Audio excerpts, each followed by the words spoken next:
Okay, so time for another video. This time about why drugs have excipients. This question pops up quite often in a community pharmacy in many forms. Most commonly people complain that the product contains a substance they can't use because they get adverse reactions from it. It's against their ethics or because of their religious beliefs. Pharmaceutical industry commonly uses excipients that are of pharmaceutical quality. This means that these additives must be free from contaminations. Some other industries may use same additives, but the pureness of them may not be as high.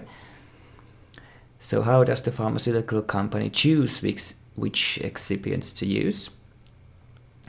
Let's start by looking at the excipients of tablets. You might be surprised to hear that pharmaceutical companies would love to use only the active drug component in their products, if that would be possible, as each excipient also costs money.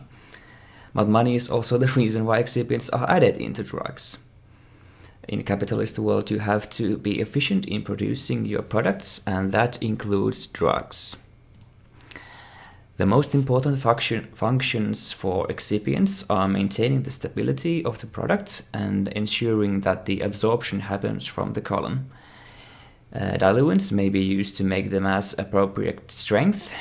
Binders make sure the tablet forms from the drug powder mass as it's compressed in the tablet press, and disintegrants make sure that the tablet dissolves in the colon.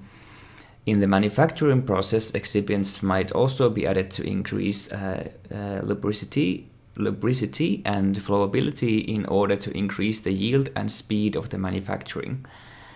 As the most effective tablet press machines can produce over 1 million tablets in 1 hour, it requires the tablet mass to flow properly and not to stick into the walls of the machinery. Sometimes flavor-enhancing excipients are also added, especially if the drug is intended for small children, to whom the taste is much more important. Naturally, the drug also needs to have a reasonable shelf life, meaning that it should be good to use a few years after manufacturing. To ensure this, some preservatives may be added too. Sometimes a tablet needs a coating to protect it from stomach acids and or to reduce stomach irritation. There are also delayed and regulated release forms that may need specific excipients. The preferred option would be to find an excipient that could fill multiple wanted roles in the drug formulation to reduce costs and make production easier.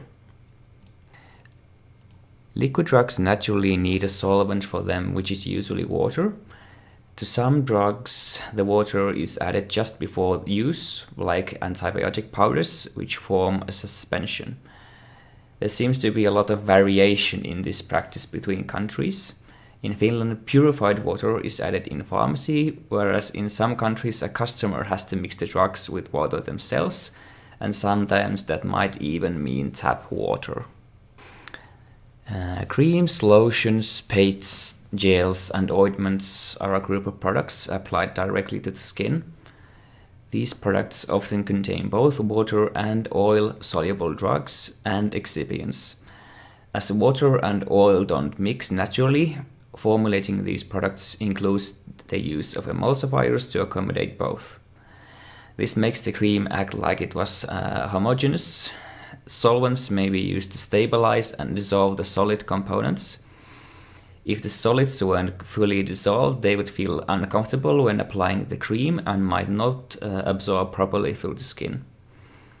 Which brings us to penetration enhancers. Human skin is designed to protect us from harmful substances, bacteria, viruses, and so on.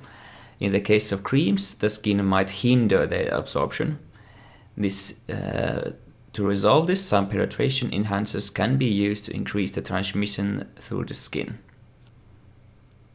Excipients should not affect the medicinal properties of the drug.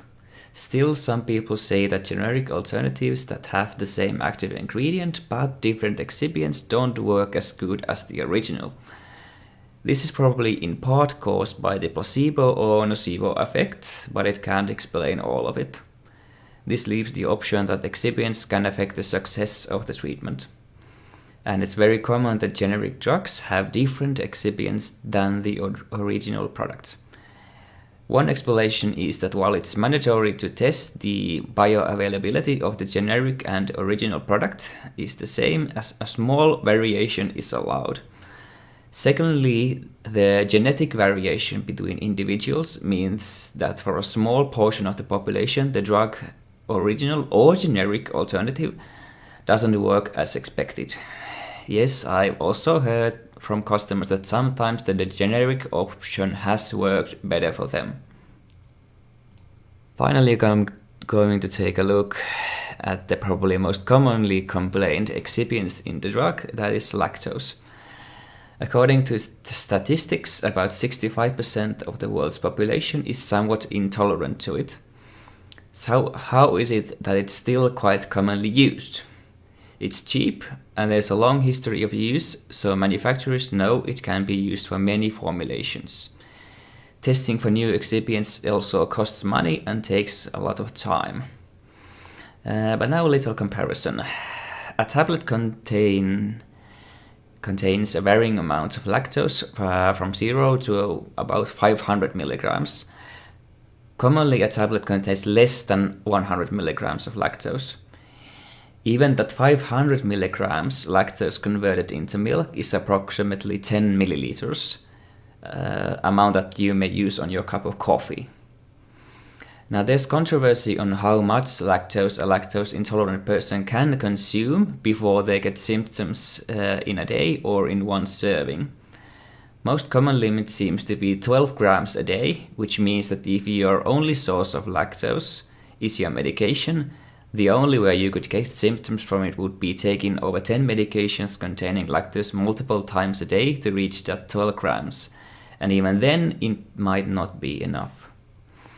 Now, there have been studies in which maldigestion of lactose has been reported at a dose of 6 grams, but this didn't cause any symptoms in the test subjects.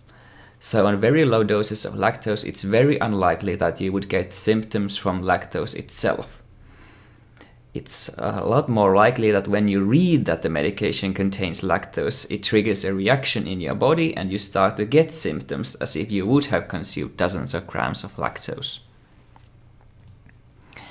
And now there are a lot more drug formulation and specific action excipients I didn't go through on this video, but this should still give you a pretty good idea why excipients are used in pharmaceutical products. And once again, thank you for watching.